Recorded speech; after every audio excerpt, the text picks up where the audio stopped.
Wizara ya mambo ya nje ya Iran imesisitiza tena dhamira ya nchi hiyo ya kuheshimu uhuru wa usafiri wa majini katika mlango wa Hormuz, huku ikisisitiza kuwa uhuru huo lazima uzingatie mamlaka na maslahi ya Iran wakati mvutano wa kikanda ukiendelea. Katika taarifa iliyotolewa Jumapili, Tehran ilijieleza kuwa ni taifa linaloheshimu misingi ya mkataba wa Umoja wa Mataifa na sheria za kimataifa. Wizara hiyo ilisema Iran imekuwa ikiunga mkono usalama wa majini na uhuru wa usafiri katika Ghuba ya Uajemi, mlango wa Hormuz na bahari ya Oman.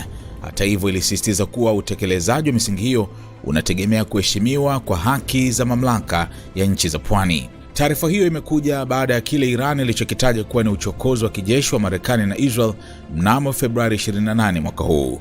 Tehran imesema mashambulizi hayo yamesababisha hali hatari inayoweza kuathiri usalama wa usafiri wa majini katika Ghuba ya Uajemi na mlango wa Hormuz. Iran imesema kuwa ikitumia haki yake ya kujilinda, imelenga vituo vya kijeshi vya Marekani katika eneo hilo na kuchukua hatua za kuzuia pande zinazodaiwa kuwa wavamizi kutumia mlango wa Hormuz kufanikisha malengo yao dhidi ya Iran. Kama nchi ya pwani, Iran iliongeza kuwa imezuia kupita kwa meli zinazohusishwa na pande zinazodaiwa kushiriki katika uchokozi huo. Hata hivyo, wizara hiyo ilisisitiza kuwa mlango wa Hormuz haujafungwa na kwamba usafiri wa majini unaendelea.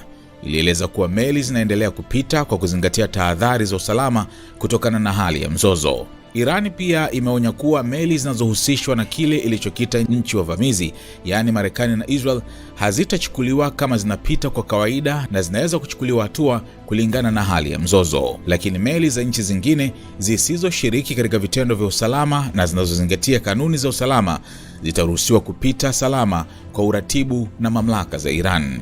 Wizara hiyo ilieleza kuwa jukumu la usumbufu wowote wa usalama katika njia hiyo ya majini linabebwa na Marekani na Israel, ikizituhumu kwa kuanzisha vita isiyo halali inayotishia utulivu wa kikanda na usalama wa usafirishaji wa kimataifa. Iran ilihitimisha kwa kusisitiza kuwa mipango yoyote ya usalama wa usafiri wa majini katika Ghuba ya Uajemi na maeneo yanayozunguka lazima iheshimu haki na maslahi ya Iran na iratibiwe na mamlaka zake. Pia ilisema kuwa kurejea kwa utulivu wa kudumu katika mlango wa Hormuz kunahitaji kusitishwa kwa uchokozi wa kijeshi na kuheshimiwa kikamilifu kwa maslahi halali ya Iran.